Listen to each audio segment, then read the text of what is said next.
À l'adolescence, c'est comme évident, il y a du changement. Les seins, le pénis, les boutons, tout pousse. Mais on oublie souvent qu'à cet âge, c'est aussi la pensée qui change, des zones cérébrales qui se perfectionnent, des nouvelles qui se développent. Alors, ce développement du cerveau, naturellement, il est assuré par le matériel génétique qu'on a reçu de nos parents.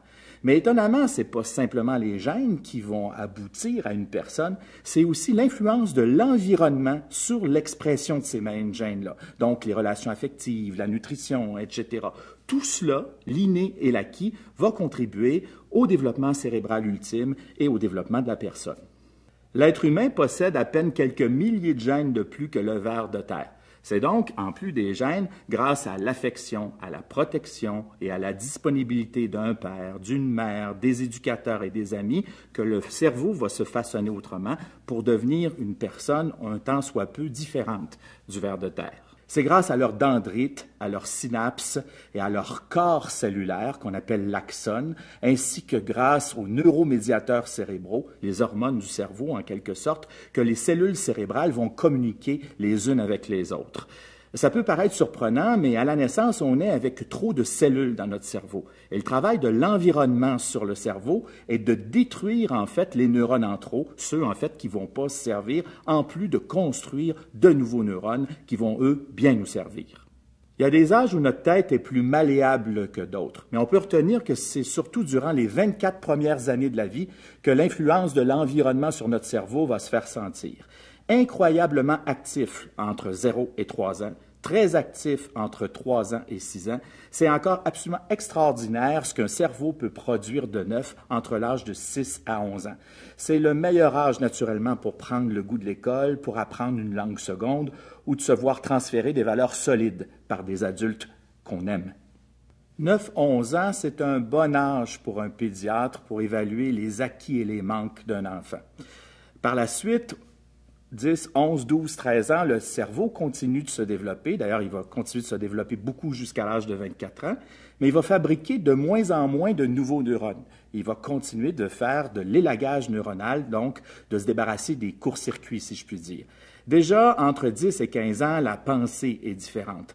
L'adolescent va commencer à faire des hypothèses, il va utiliser la pensée abstraite, c'est l'âge des grandes idées, la justice, la mondialisation, c'est aussi l'âge de l'autonomie par la découverte des autres.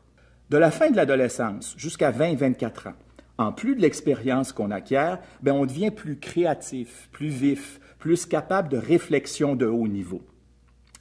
Cette évolution du cerveau, on la doit beaucoup à l'évolution de ce qu'on appelle les fonctions exécutives, comme la planification, l'organisation mentale, la priorisation ou l'auto-évaluation d'un comportement comme un comportement qu'on aurait au volant.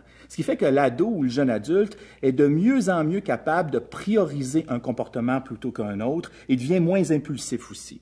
Cette évolution-là, on la doit beaucoup à la myélinisation du cerveau. C'est quoi la myéline?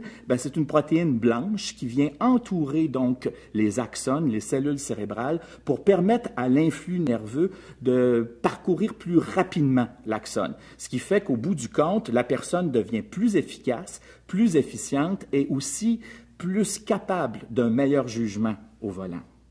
Destruction de neurones, construction de nouveaux neurones, myélinisation, malléabilité cérébrale. Le développement ultime du cerveau, cependant, il va avoir lieu à la fin de l'adolescence et au début de l'âge adulte. C'est le développement d'une partie du cortex frontal, plus exactement le cortex orbitofrontal droit, donc situé juste au-dessus de l'orbite de l'œil.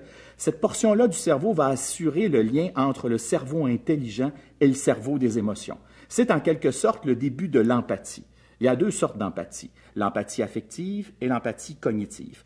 L'empathie affective, c'est ce qui permet d'avoir un ressenti pour l'autre. L'empathie cognitive, c'est ce qui permet de lire dans la tête de l'autre. Par exemple, de lire dans le comportement d'un autre conducteur. Alors, l'empathie et le jugement, tout ça ensemble, ça peut assurer une bien meilleure conduite.